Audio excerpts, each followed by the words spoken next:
Top quality और consistent performance के लिए सिर्फ सिल्वर पंप्स। टॉप क्वालिटी और कंसिस्टेंट परफॉर्मेंस के लिए सिर्फ सिल्वर पंप्स, नाम याद रखना। दिवसेंदिवस धर्मांध राजकारणामुळे माणूस माणसापासून दूर जात असताना नुकतीच नागपूरमध्ये घडलेली दंगल, त्यामुळे महाराष्ट्रातलं सामाजिक ऐक्य भंग पावतं की काय यावरती प्रश्नचिन्ह निर्माण झालेलं होतं।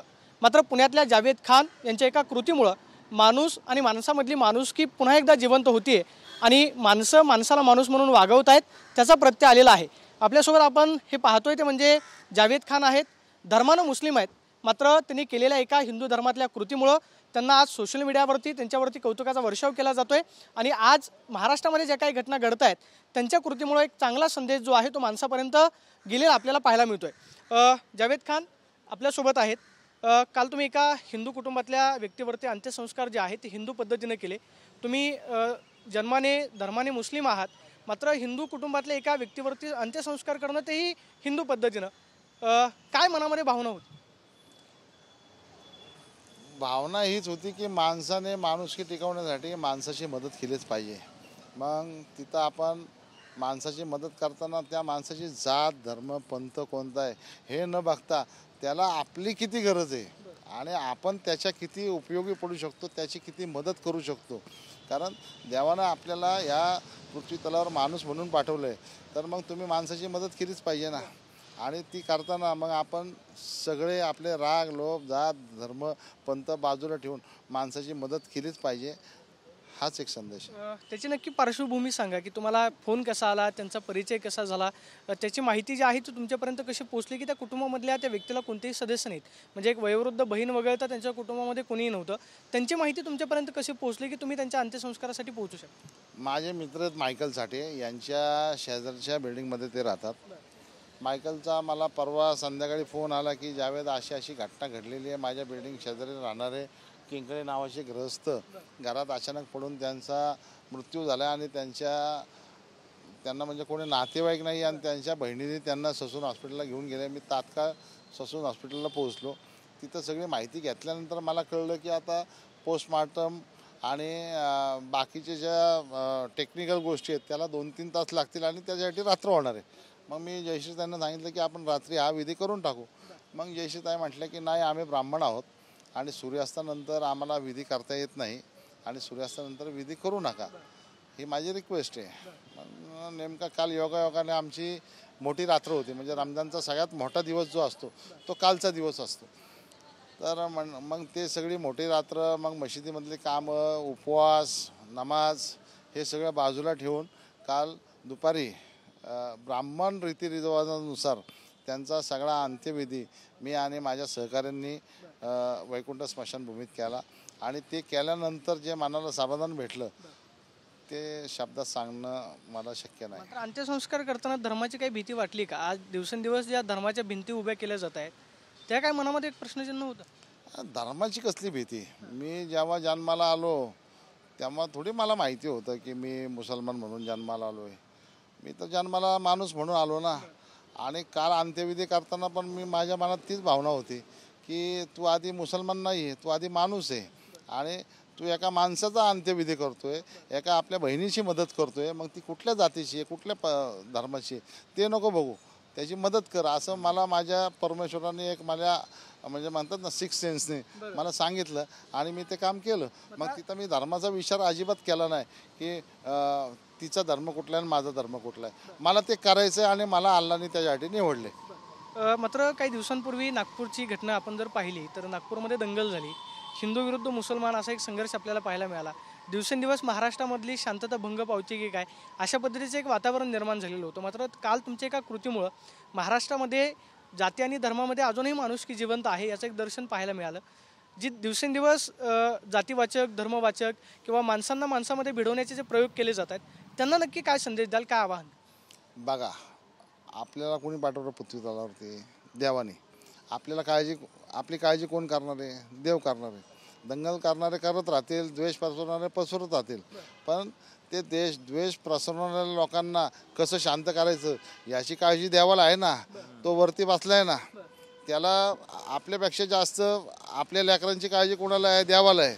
मग त्यांनी हे सगळं रचलेलं आहे देवाने की काल किंकळेंचा परवा मृत्यू झाला, मग योगायोगाने मायकलला फोन आला, मग मायकलने एवढे सगळ्या लोकांना सोडून जावेद खानलाच का फोन केला हो?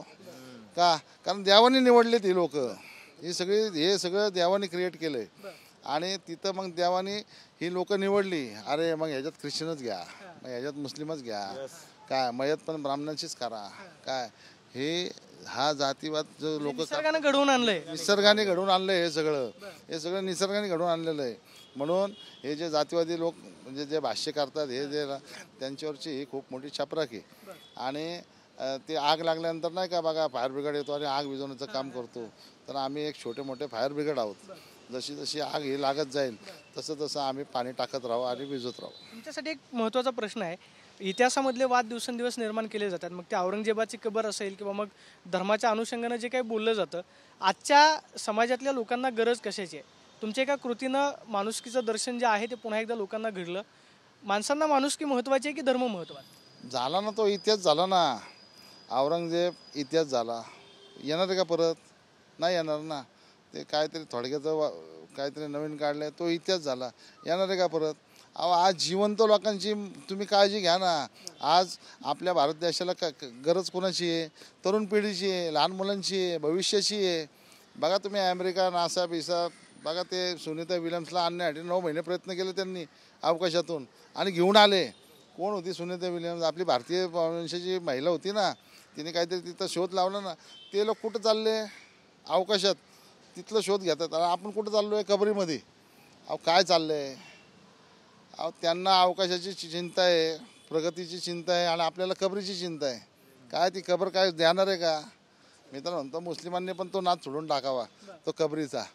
काय तो इतिहास जमा झाला आहे. आणि हिंदूंनी पण जर काही त्यांना एवढंच हे असेल ना काय, तर काढून टाका ना ती कबर.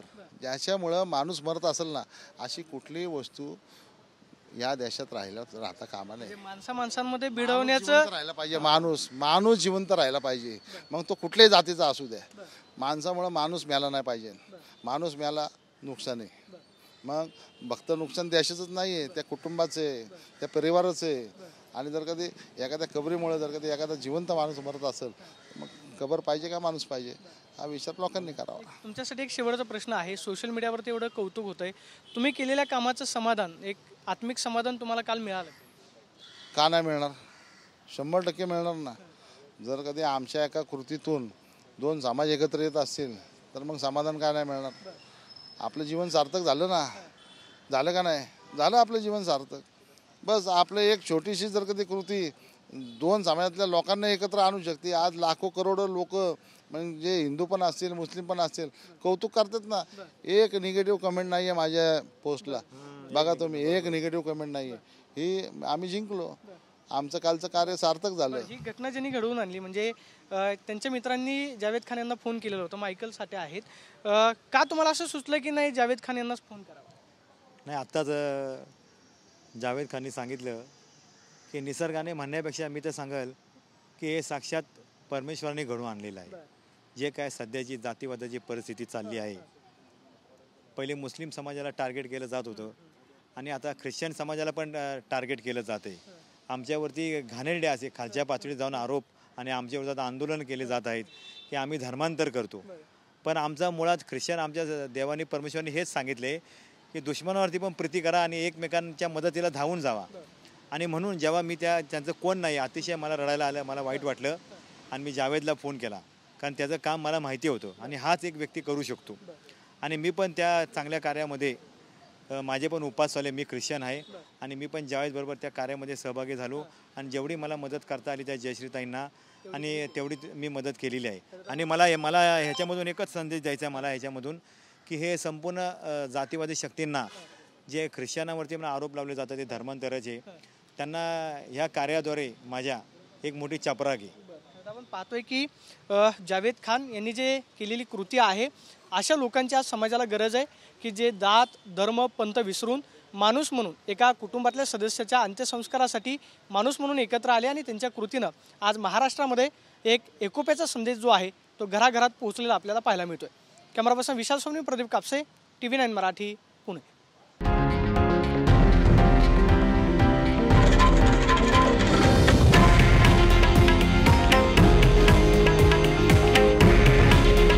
हे आहे देशातील नंबर 1 न्यूज नेटवर्क आणि आपण पाहत आहात TV9 मराठी. काळजी तुमची, हित महाराष्ट्राचं.